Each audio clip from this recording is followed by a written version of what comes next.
I think we might be ready to get started. All right, sounds like we are ready to get started. So I just want to thank you all for joining us tonight for our program. It's Growing on Them, Black Hair's Fight for Social Acceptance. My name is Tamika Lee, and I am the Communications Director for the Central Arkansas Library System. For those of you who use CALS regularly, and you've been to our other virtual programs, I want to thank you for joining us today and for your continued support. For those of you who are new to the CALS family, we hope that you will join us again in the future. And we also thank you for coming tonight. We have a lot of programs. We always have a full schedule of events, but I did want to highlight a few for you that are coming up soon. On Friday, we have a new exhibition. Opening at the galleries at Library Square, which is called Ledger Art from the J.W. Wiggins Contemporary Native American Art Collection. And that is in celebration of the 50th anniversary of the classic book, Bury My Heart at Wounded Knee. We have limited hours where you are allowed to come inside of our building, but you can visit us to view the exhibition, or you can join us for the virtual Second Friday Art Night, which will start at 5 p.m. We are also encouraging you to save the date for the annual Six Bridges Book Festival, formerly the Arkansas Literary Festival. That program will be virtual this year, but it is on schedule, so look forward to that starting October 8th. And now I want to get back into the reason why we're here tonight and talk a little bit about our special guest, Stephanie Sims. She's here to discuss beauty standards and how that's affected Black Americans over the years, leading us to where we are today. Stephanie has a master's degree in public history and recently partnered with Mosaic Templars Cultural Center to use her thesis as the foundation for an exhibition about Black hair. She is also the director of the University Museum and Cultural Center at the University of Arkansas at Pine Bluff. But before I turn things over to Stephanie, I do want to take a few moments to acknowledge the staff at Roberts Library, which is a part of our Central Arkansas Library System, and thank them for their continued dedication and hard work as we host all of these virtual programs. So thank you for that. I am looking forward to the conversation tonight, and we will allow time for questions at the end. So I'm going to now turn it over to Stephanie.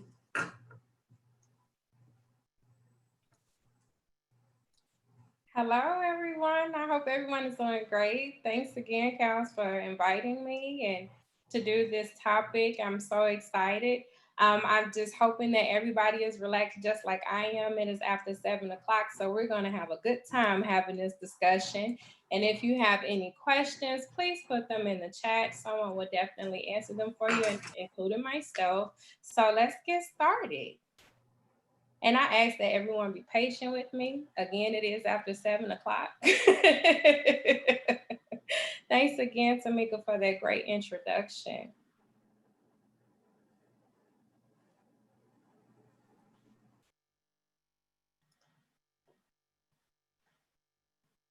Okay. So of course the title is Growing on Them. Can everyone see okay?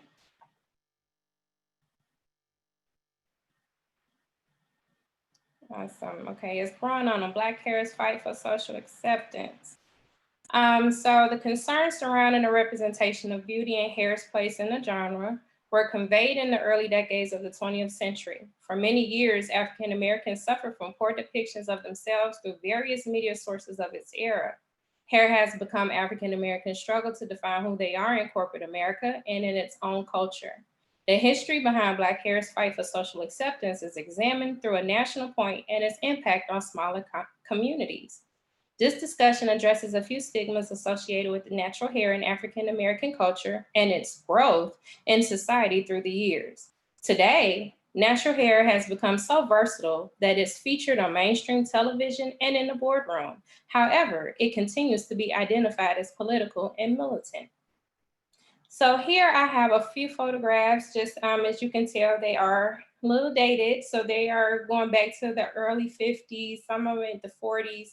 And because I am the director at the University of Arkansas at Pine Bluff, museum director there, a few of the photographs that you'll see in this presentation comes from that repository. So if you guys have any questions later on, just let me know.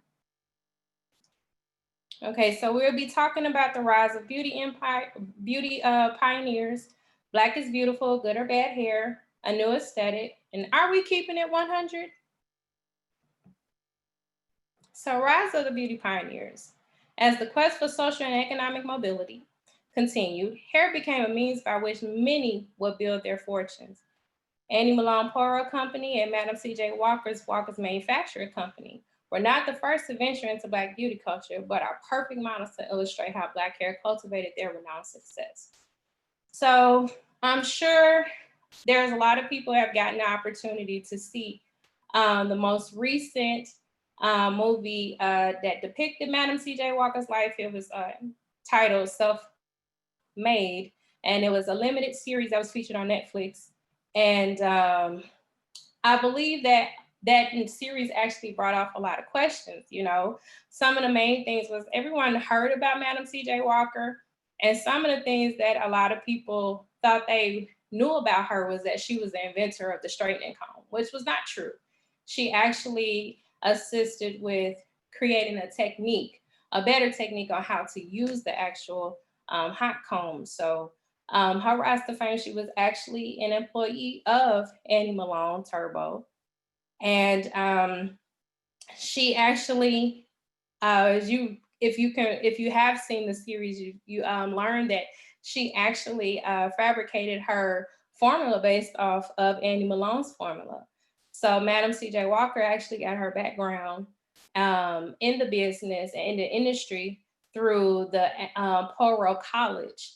And so she was married to someone who was a advertiser. And so she was able to market her product a little bit better than Annie Malone, in which it took her a lot further. And she most definitely became a self-made millionaire. So I have some examples here of like some, oh, I guess I can't go back. Well, I have some advertisement of the Poro College, and I wonder if I can actually go back. I'm going to go back, and we're going to start from there. Okay, so here you have the two different advertisements. Poro College here to your left. It actually talks about like how is it embarrassing to think that you look attractive and suddenly discover that your nose is shiny. So both of you will look at the advertisement here, you can see where they kind of focus on kind of like the insecurities of women and anyone who wanted to look better or wanted their hair a certain way or wanted the complexion a certain way. They kind of capitalize off of that. And you can kind of tell as far as with the advertisement, if you actually read some of the data there. And so, and as you can see in Poro's advertisement, it has powdered in quotation look. So it was definitely where during that time you wanted to, if you had a fairer complexion, you felt like you had the confidence to go a little further in your career or just kind of progress in whatever it is that you were trying to do or whatever goal that you were trying to achieve. So the difference between the two women is that one was a little bit lighter, one was petite than the other. But I think what made Madam C.J. Walker's product really stand out was that she looked like the woman next door. She looked like someone that you really know, that you knew. And to show that like, hey, this product actually worked for me. Let me show you photos of myself. And like a part of her advertisement, she would use, as you can see here, she would use a photo of herself. And so she would do before and after. So during that time, that definitely won a lot of people over to buy her product before they would Poro's. And so like I mentioned earlier about the self-made, it was inspired by Madam C.J. Walker. And so some of the how things were portrayed in the movie was actually definitely fabricated. And so like Horo did not follow her. Annie Malone did not follow her everywhere she went to try to stop what she was doing. If anything, she would put in advertisements that she was the originator of a lot of the products and things of that nature. But she just kind of let Madam C.J. Walker just do her thing. So Black is beautiful. The social consciousness of Black entertainers caused them to become emerging symbols of heroism and figures for a new generation of African Americans during the late 1950s. Black people overwhelmingly chose to adopt a new Black identified visual aesthetic, an aesthetic that not only incorporated an alternative to straight hair, but actually celebrated it. So I have a few photographs here that came from the Marion Watson collection at the University Museum and Cultural Center at UAPB. And so the reason why I use this collection is because, as you can see in the top picture, that's actually the Pips without Gladys. How often do we get a chance to see that? But that's the photograph of her interviewing the Pips. And as you can see, all of them are wearing the natural hair.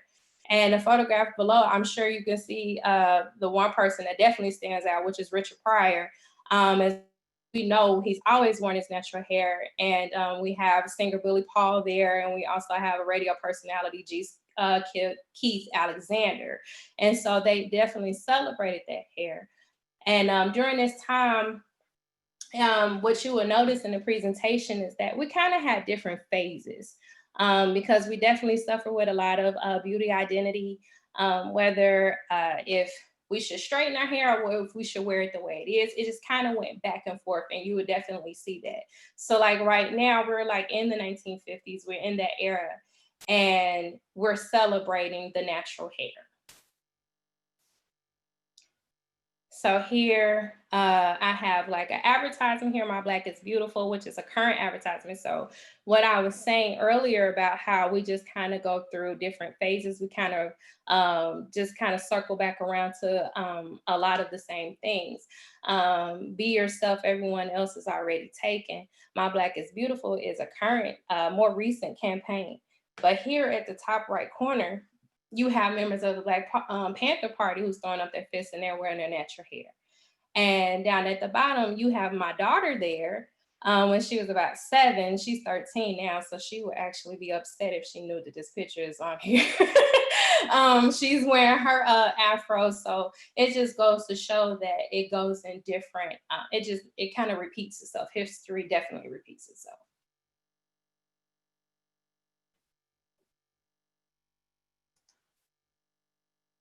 Okay, so here we have good or bad hair.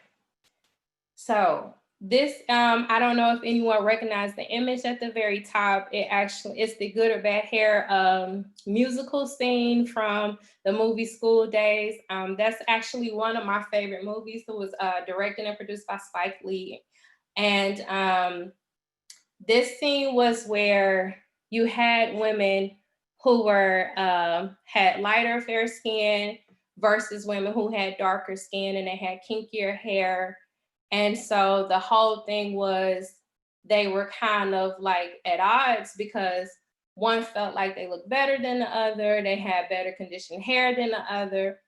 And even though the scene had it where they were dancing and they were kind of competing with each other, it was still this underlying tone of where a lot of people of color like myself could understand that you were raised, when you were raised or you were brought up, you noticed how people kind of treated you a little bit differently if you were of darker skin and if you had kinkier hair, and versus people who were lighter and who had straight hair or very fine curly hair. And so here I have during the late 1940s and the early 1950s, the attitude towards hair remained the same.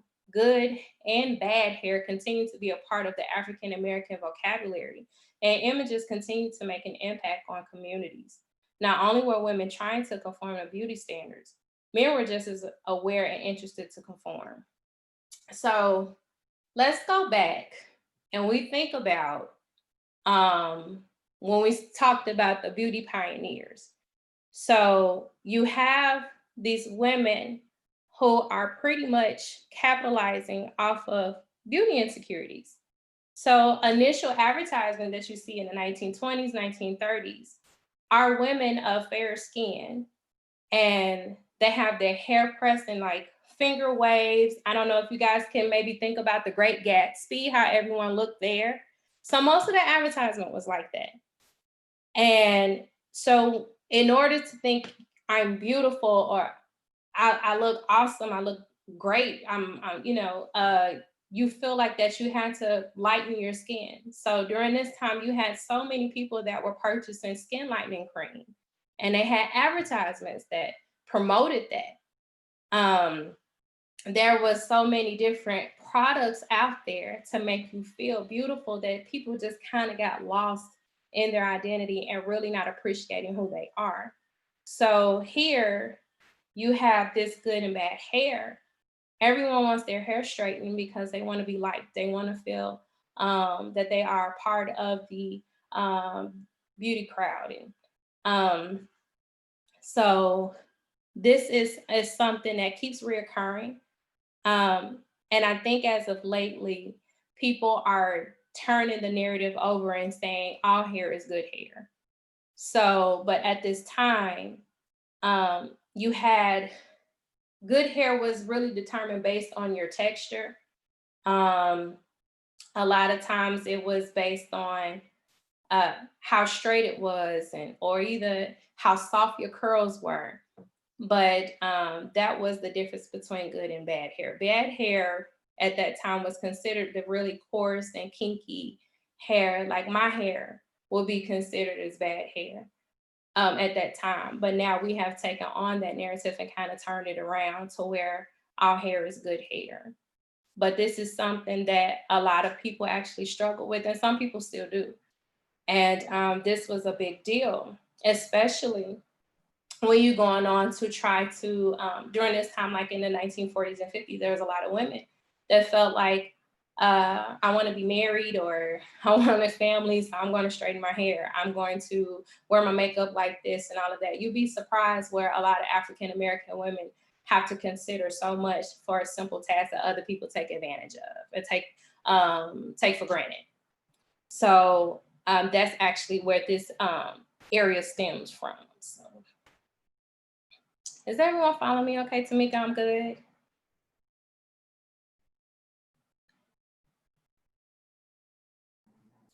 You're good, and I'm keeping track of what's in the chat. So, when Okay. you're to get into some of that, we can. Okay, sounds good.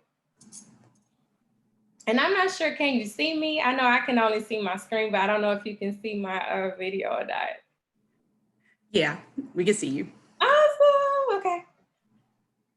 Let's see here. So here I actually have like a chart. So what I was talking about as far as with your hair type. So a lot of people try to figure out a lot of African-American women and men try to figure out what type of hair type they have. So over here to your top left, you have the 3A hair. And actually, some people may ask, some our naturalistas that could be on the meeting right now, they probably recognize a lot of the women that's in on this chart. A few of them I actually follow on social media. I believe at the bottom we have Solange there, which is Beyonce's sister, which she's amazing. But like towards the top right, top left, the lady with the red curls, her that's Mo's hair. If you on Instagram, that's actually Mo's hair. She's really good at like giving you different techniques on how to take care of your hair if you have a 3A type hair. So this type of hair, it's has a looser curl, it's a more loose curl, and it's really easy to manage. A lot of times, like recently, there's been a TikTok video that floated around of a young lady that has 3A hair, and she actually combed her hair with a eating utensil, with a fork. And so that's definitely something I can't do with my hair. I actually have to use a comb. So that type of hair is more loose bounce. It actually is not as tight as the other one. And as you can see with 3B, and the higher the number is in the letter, you can see the tighter the curl. I don't know if you guys are noticing that pattern, but that's exactly what it is. So like when you have the 3B hair, you have these tight curls, but it's not as tight. It's still soft. It's still manageable. You can actually wet it and use a brush and kind of comb through, and have minimal products to use. And so to most people, they feel like it's more manageable, but when you really know your hair texture, it becomes a lot easier. So it could be more manageable for you, even if it's a 4C. If you really know how to take care of your hair, it can still be managed. It's still manageable to you. So just wanted to go through this chart here about 3C and 4A. 4A is a little bit on the coarse end. I believe my hair is kind of like a 4B. I still have like I have a kind of more loose curl pattern. 4Cs are really, really tight. And when you comb it out, it has the really big, pretty fro. So like the ladies in the bottom right corner there. And so they're saying that Solange hair texture is more along the lines of the 4B. So that's kind of where we talk about with the chart where we place our hair type. So conch style, so like in the, not the previous slide, but the one before that, we talked about women, but I also mentioned about how men were aware of certain hairstyles and how they should wear their hair. And as you can see, you have James Brown here on the left and Nat King Cole on the right. Both of them are wearing conch styles. And what that was what we call a perm now, but that's exactly what it was. I don't know if anyone is familiar with the movie Malcolm X, and there is a scene where Denzel Washington, who portrayed Malcolm X, his friend was Spike Lee, actually permed his hair, and then they ran out of water and the perm was burning his hair. So he had to rinse it out in the commode there. And so that was pretty much what that's exactly the process that these two gentlemen, and more like them, the entertainers during that time, if you think about the Temptations, anyone, they wore the conch styles because it kind of represented that they were, they wanted to be liked, they wanted to be popular in mainstream entertainment.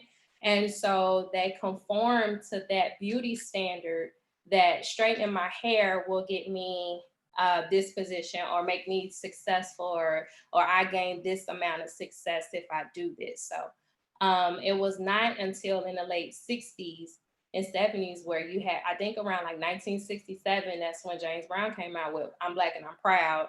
And that was mainly after the assassination of Dr. Martin Luther King Jr. So, but he switched over and did that rotation or that transition back to celebrating the natural state of your hair.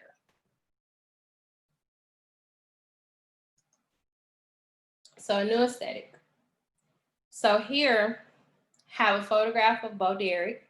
I don't know if we have some Jay-Z fans in the house. One of my favorite songs is Girls, Girls, Girls, and he makes a reference for Bo Derek. He talks about one of his girls being Bo Derek. She wears a hair in a twist. This is exactly who he's talking about.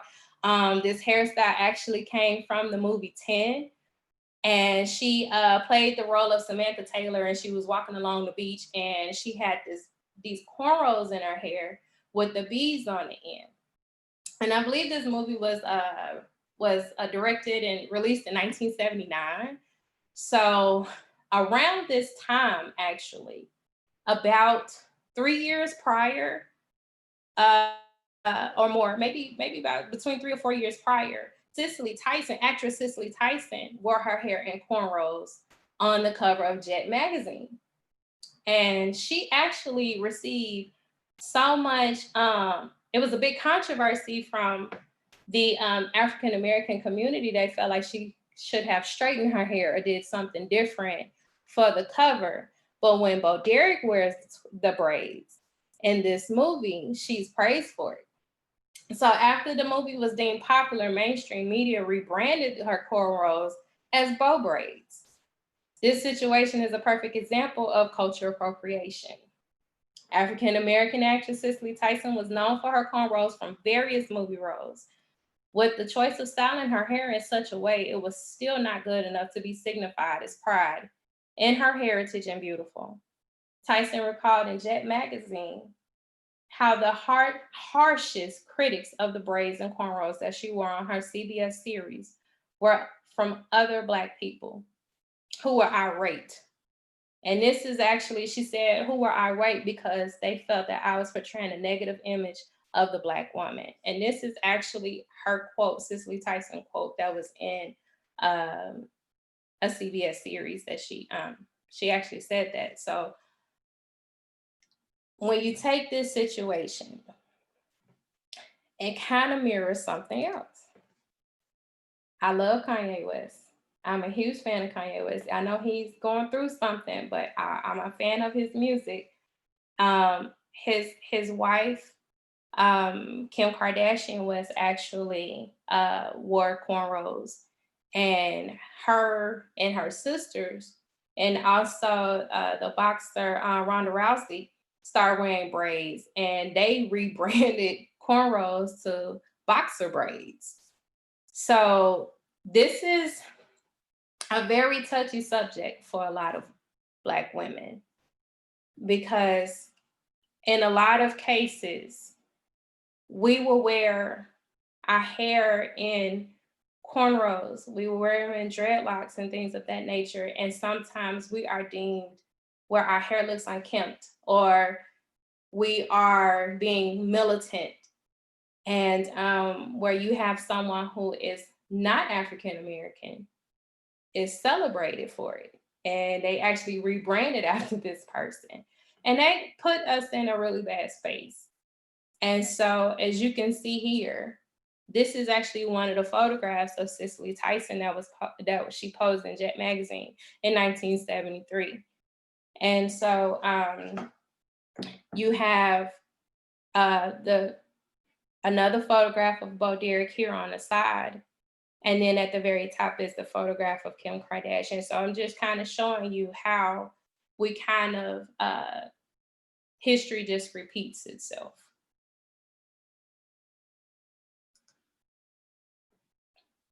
Okay, so here, I'd like to call this slide, are we keeping it 100? The acceptance of natural hair is an issue regardless of the decade.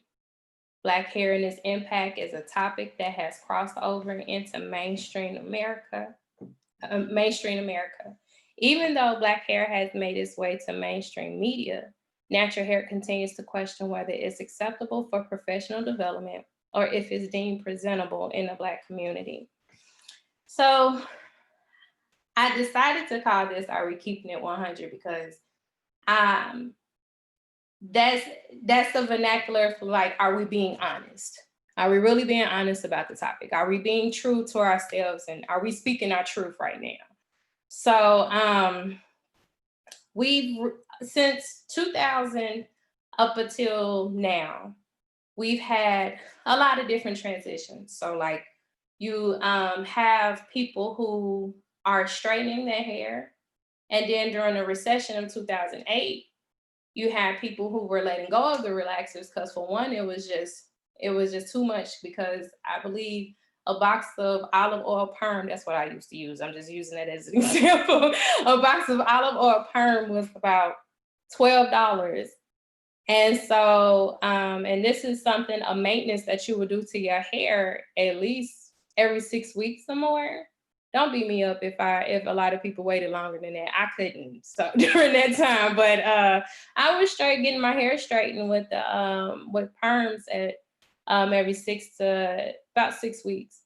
And so during 2008, a lot of people started leaving the straightening hair and the straightening combs and the perms and all of that and the relaxers, and started embracing their natural hair. And if you would notice, with the transition of everyone celebrating their natural hair products start coming and start developing. And with something with like pink oil moisturizer or any type of hair cream that would usually be $5 are now in the 12s, in the $15, in the $20 range. So not only were we embracing our natural hair state, there were companies who were capitalizing off of that. They were making a profit. So, okay, if they're not buying the perm boxes, we're going to switch and bump up all of the prices for the hair creams and all of that. So while we had, to most, it looked like everyone is celebrating the natural hair. Everybody is getting on to this new, going back to the My Black is Beautiful stage again. But then on the other end, you have people, the same people that are celebrating natural hair, when they're going to a job interview, they're wondering, do I straighten my hair? Is my natural hair still acceptable? Do I have the confidence that I will actually receive this job if I left my hair in a twist, or if I left it in an afro? And while so many people are saying, no, we're celebrating, it's okay, it's in mainstream media. For instance, I'm sure everyone is familiar with Diana Ross's daughter, Tracee Ellis Ross. I think everyone knows her as having the natural afro, but she's a celebrity. Would I be able to still wear, as someone who is right here in Little Rock, Arkansas, and if I apply for another job, could I wear my hair like hers?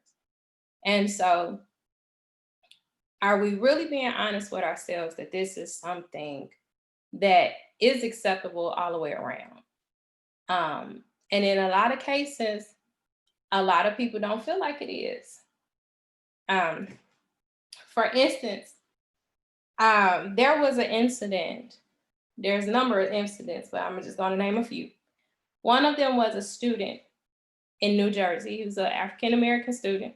His name is Andrew Johnson. And a video of him actually went viral because he was in a wrestling match, and the referee, who was not African-American, gave him 90 seconds to decide if he wants to cut his dreadlocks or forfeit the match. So in 90 seconds, he was pressured, and even his teammates encouraged him to get his hair cut. Now, if we are at a point where hair is hair, it doesn't matter, why was it so important for him to cut his dreads in the middle of a match? That triggered a lot of people, a lot of African-American people, because especially with him being so young, it didn't matter how talented he was. It didn't matter how skillful he was in what he was doing. His hair trumped all of that. So there's no tangible reason why locks, braids, or twists should be viewed any differently from a buzz cut or a blowout. And blowouts is when you take the hair dryer and you just straighten your hair out with the hair dryer. But yet people of color are continuously discriminated against for wearing their hair in styles like that. So then you have another incident where a student in London, African-American young lady, she wore her hair in Afro puff. Like, if you remember the slides a few slides back, my daughter had her Afro puff. And this young lady was actually suspended because her principal told her that she needs to straighten her hair and that her hair was a distraction.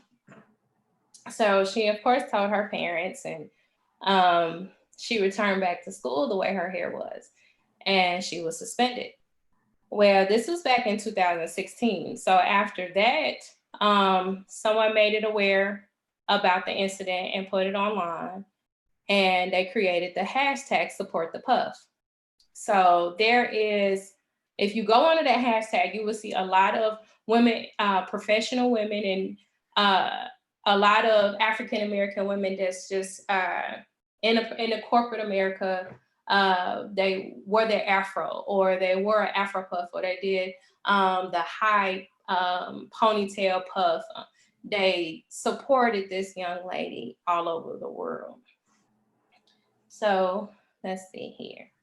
Here I actually have some photographs of some former students, really good friends of mine now, and I actually took some pictures of them years ago, and they were wearing their dreadlocks. And you know, you have to really encourage students, especially students that are in high school and that's graduating from college. You have to encourage them that no, your skills and your knowledge is enough. You do not have to straighten your hair. You do not have to cut your dreadlocks. And during this time, doing this photo series, that was important. It was almost like when I'm talking to these students, they're like, I don't know what to do with my hair. And so, and I'm like, what do you mean? It's fine the way it is. But I don't know if I should braid it a certain way or if I should put it in an updo. I don't know what to do with it. And you can see the insecurity in them when they feel like if they go, will corporate America actually accept their dreadlocks? So here I actually have over to the left the photograph of Andrew Johnson getting his braids cut during this match. To the top right, I actually have, this is in relation to Black women celebrate the new Army regulation being lifted, the ban off of dreadlocks. And this was not until 2017. So all of this time you had a lot of critics were complaining about the Army rules placed on unfair burdens on Black women. It was a new directive on appearance standards, and it wasn't published until January 2017. And they finally lifted that ban after that, and realized that dreadlocks and locks were the easiest style to maintain, especially for our service women and servicemen. Once this ban was lifted, of course, a lot of them celebrated and they were excited. But as you can see here, like it's still kind of a regulation on how low the bun has to be, and you can kind of see the metrics over there yourself. Hi, Stephanie. I hate to interrupt you, but we have a lot of good conversation going on in the chat. That's awesome. Since we're about 40 minutes in to the talk, just wanted to give you a little bit of a, I guess, a time. Okay, well, the best thing about it, this is actually the last slide. Oh, awesome. So it's definitely right on time. Yeah. So here, just really quick in the bottom right corner, you have the state Senate votes to end a discrimination against natural hair. This article and when that ban was lifted, it was actually the Senate Bill 188, and they call it the Crown Act. I love that. They call it the Crown Act, and the Crown Coalition actually and the National Urban League actually got together to pass this bill where it bans people in California where it bans anyone to discriminate them against their natural hair and dreadlocks. So this was actually passed on the Senate floor in April of 2019. So this is just letting you know that bills and things like that wouldn't be created if this was an actual issue. Like this is a real deal issue, and I'm really glad that we're actually transitioning and making a progression to where we're trying to put an end to discrimination everywhere on hair and beauty standards for African American people. So this is my bibliography page. So if anyone wants to know where I read a lot of things, I read a lot of stuff, especially since actually doing the research since 2015 around that time. So now it's 5 years in. This is just a few, but this was kind of like the meat of everything of all of my background studies. So like Hair Matters, Beauty Power, and Black Women's Consciousness by Ingrid Banks. That's one of my favorites. Hair Story, Untangling the Roots of Black Hair in America is amazing. And this is actually the second edition that they released in 2014. So they actually had 10 years prior to that. And so, and just in the 10 years from 2000 to 2014, 2004 to 2014, they noticed it was a huge change.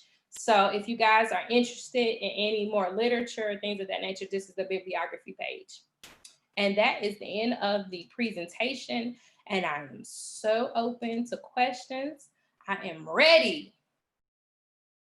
You're mute. You're mute, Tamika.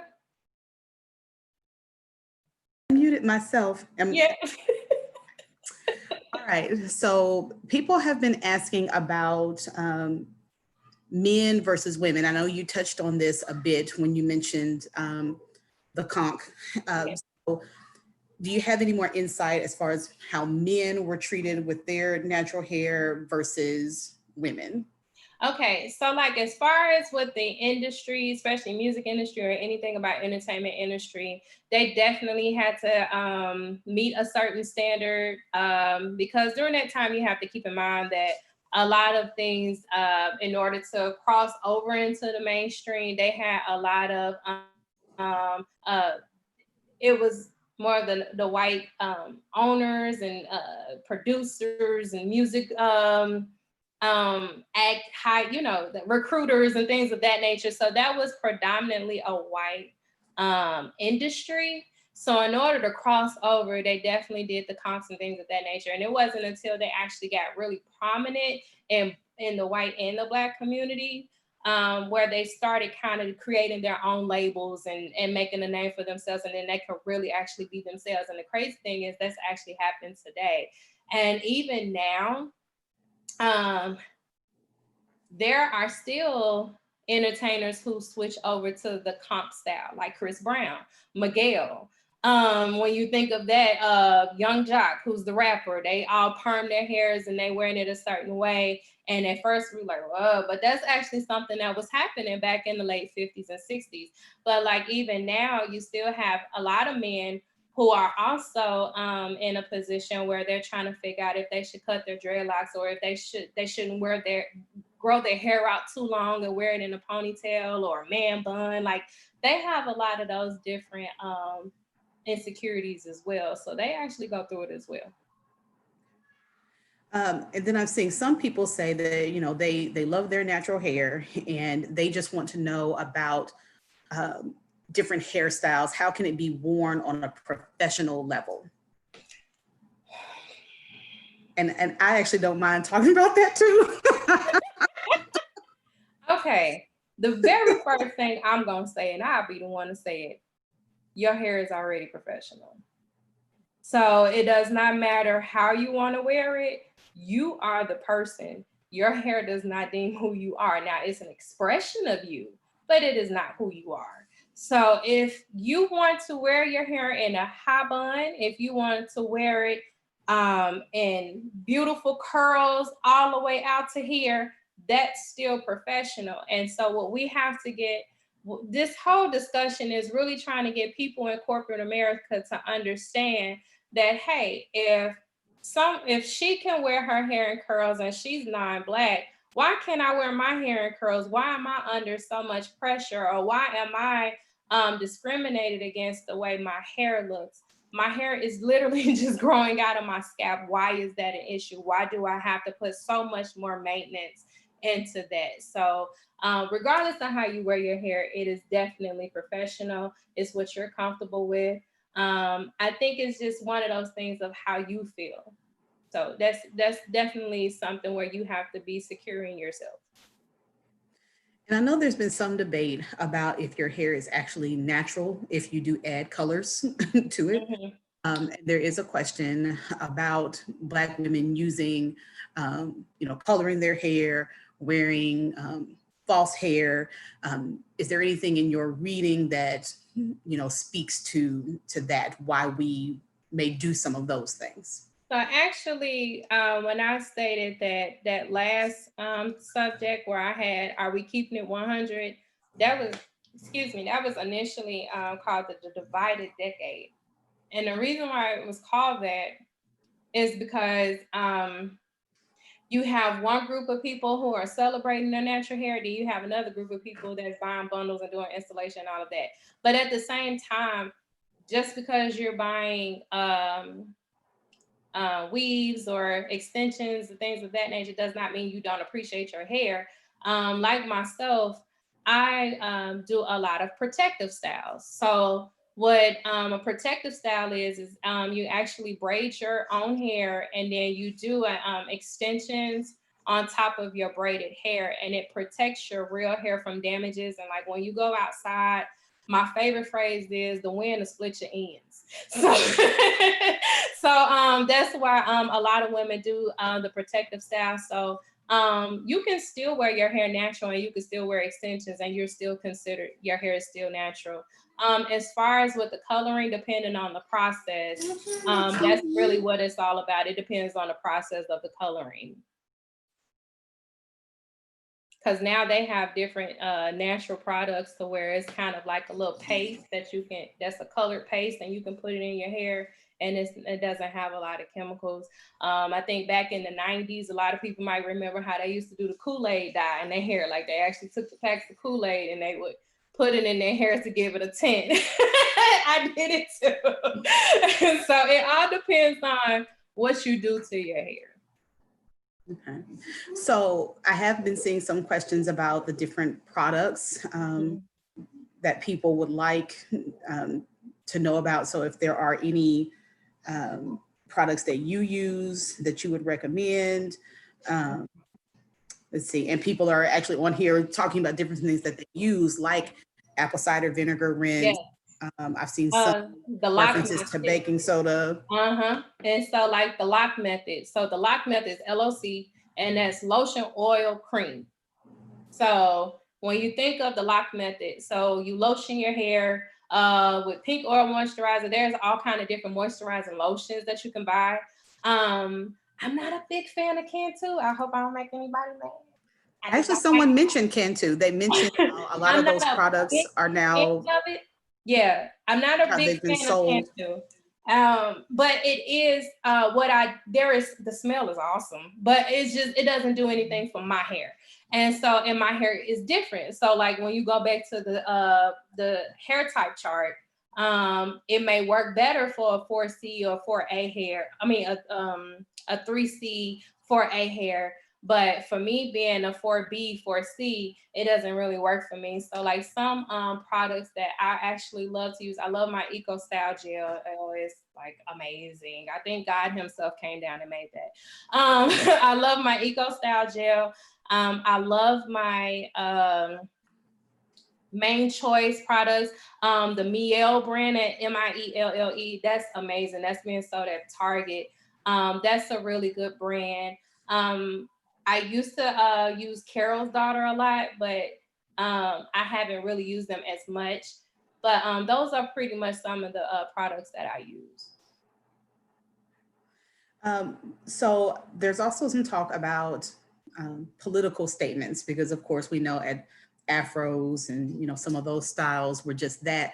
Do you think that it is still a political statement to wear natural hair, or is it more of it's just a style choice?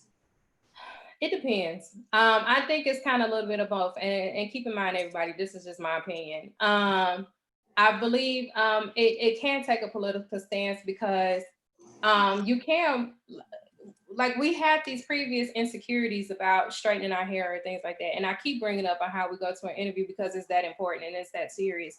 So like, you can have someone who goes in and be like, no, I'm wearing my fro and you take me how I am, and that is a political statement for someone, especially like right now with the most recent social climate, there's a lot of people that are taking on to I'm Black and I'm proud stance. So yes, it can definitely be come off that way, but it is not militant. It's not rebellious whatsoever. This is just who they are. This is how they express themselves. So I think I answered that. I want to make sure I didn't miss anything. No, I think you did. Okay. As far as hair types are concerned, this one is a twofold. Are there other hair types associated with Black hair beyond the 3 range and the 4 range?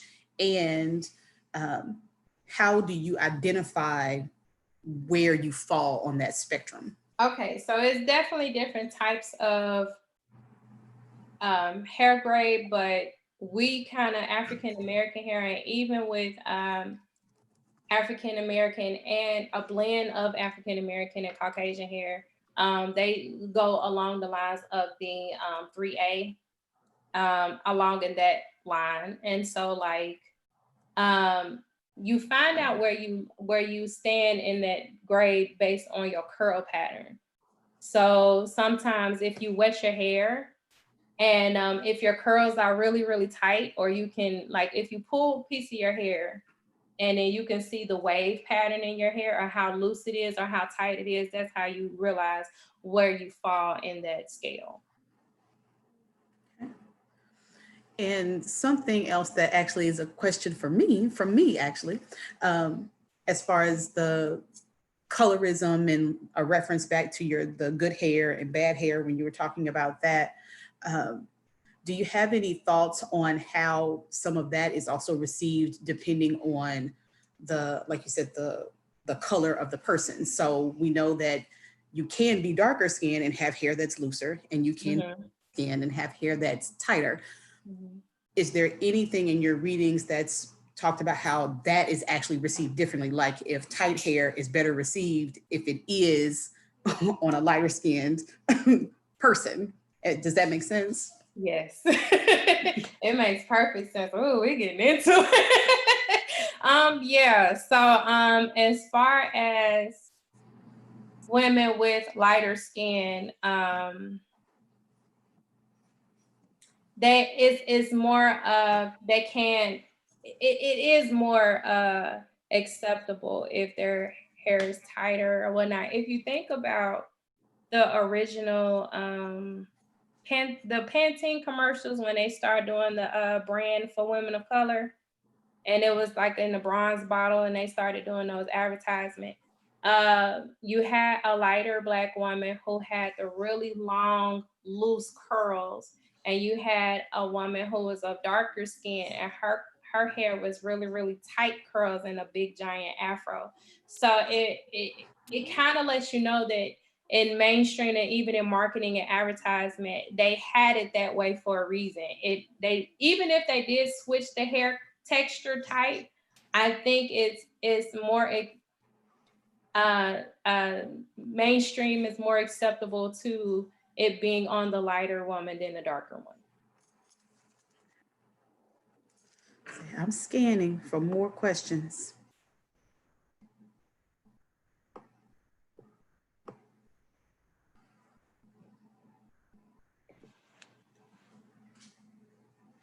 What about hair extensions that don't resemble our hair? Okay, so that's definitely a part of the divide. You have a lot of people who do the extensions that are bone straight. That's what they would normally call it, bone straight. And then that actually goes into a different grade texture of hair too, because when you're talking about the Malaysian and Peruvian hair, which actually comes from women in India and third world countries, they do the sacrifice and they shave their head and they put it on the altar, and somebody actually comes in and scoop them all up and they thread it all up and make them into bundles. That's exactly how it happens. And so it used to be where no, the extensions came from a horse mane. No, not anymore. Now is everyone is picking it up from the temples in India.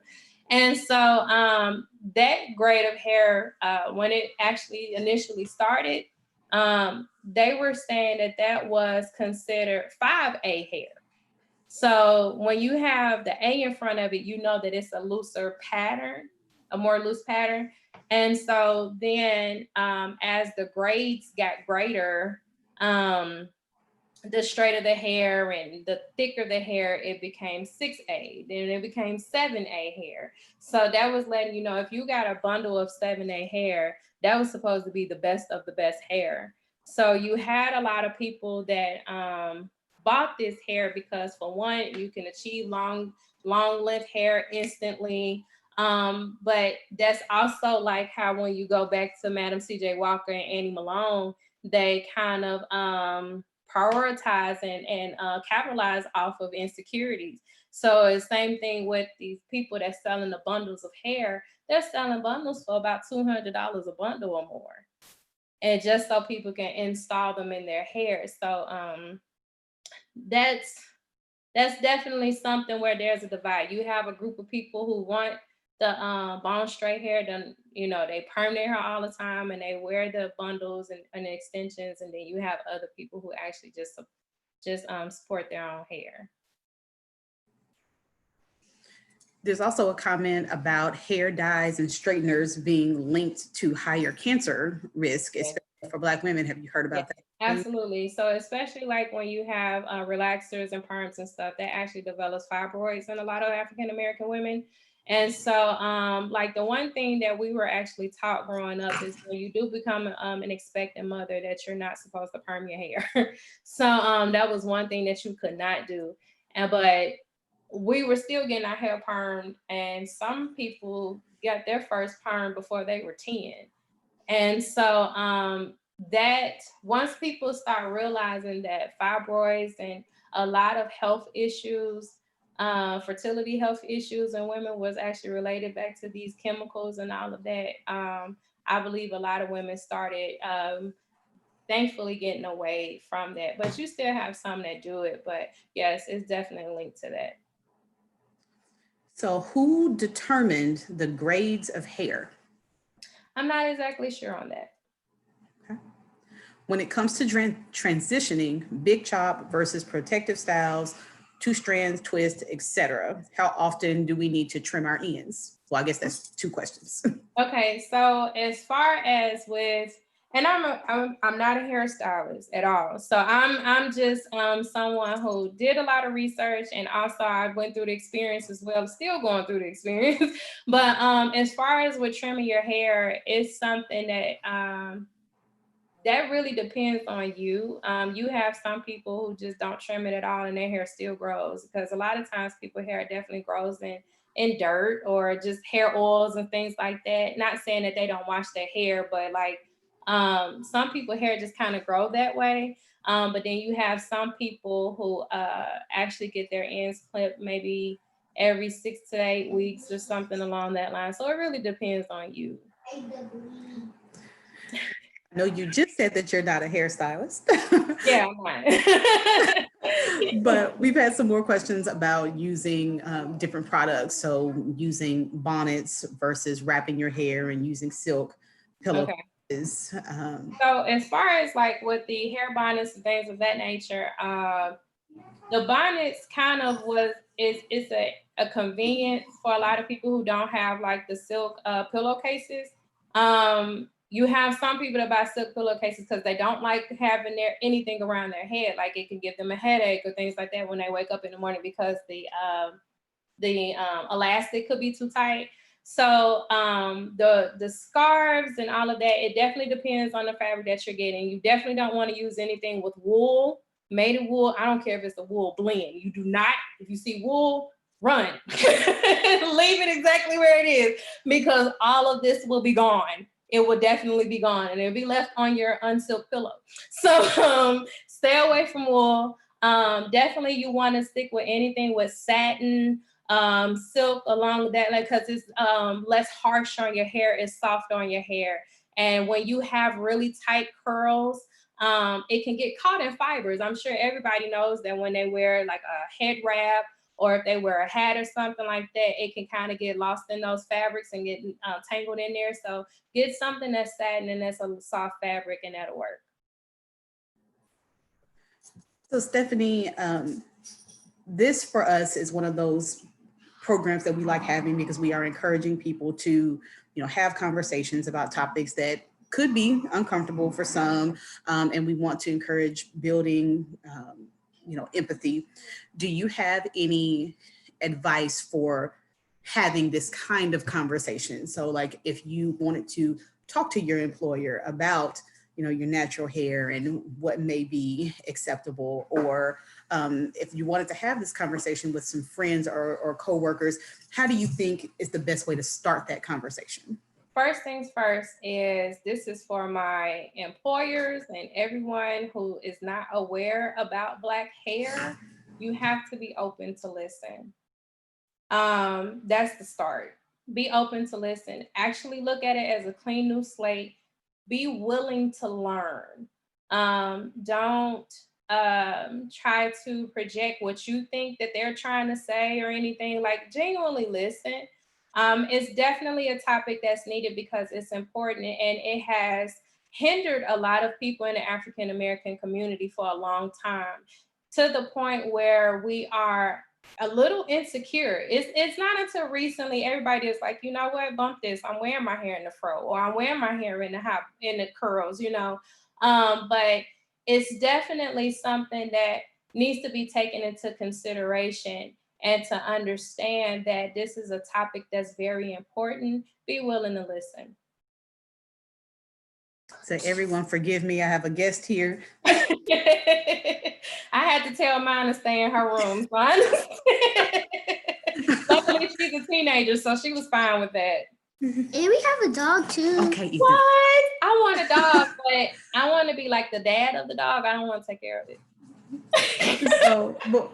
So since we've been going now for about an hour, I really do want to make sure that we got to everybody's questions. I was trying to scratch things off and write them down as they came up in the chat, but I want to give sort of like a last opportunity for people to ask questions, especially about some of the, I guess, the theory and just some of the information about, what's Stephanie collected, to put her thesis project together.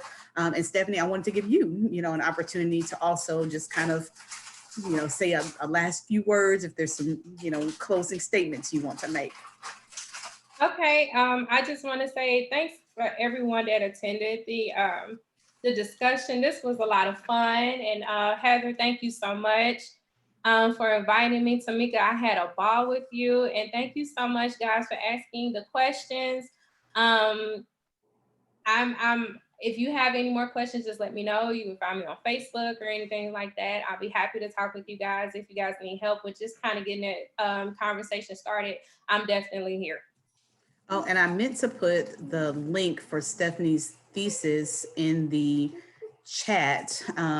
It's available on ProQuest, so you can get to that actually through the library. It's one of our services. So I'm going to put that here if anybody wants to read that. And I also wanted to give a shout out to Mosaic Templars, because this and UALR public history program. Yay! I see a couple of my friends from the public history program out here. I actually did this, and it was so much fun. I was a different approach. And the thing is that it started off as a thesis. I just wanted to talk about how, just kind of, I don't want to say be an ambassador about it, but I just kind of wanted to bring the discussion up. And so that actually led into an exhibit with the Mosaic Templars in 2018. And so that led on being so successful. Like it just kind of like went by storm. I was just so excited and overwhelmed. And here I am, and 2 years later, we're still talking about it. And so I'm really grateful, and I'm so glad how much this has grown to where it has landed with this conversation tonight. Thank you again. All right. So if there are any more questions though that anybody has and we didn't get to them, Heather and I will collect those and see if we can find the answers, the answers for you. And this was fantastic. Thank you, Stephanie, for being our presenter, and thank you for putting this all together. And if anybody needs more information about just various activities that are going on at CALS, of course, you can go to our website, cals.org. And I did put the link to Stephanie's project in the chat. So if you want to copy and paste that, it is available to you. And so I guess we will conclude for the evening. So thank you everyone for coming, and good night. Thank you. Good night.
I'm almost done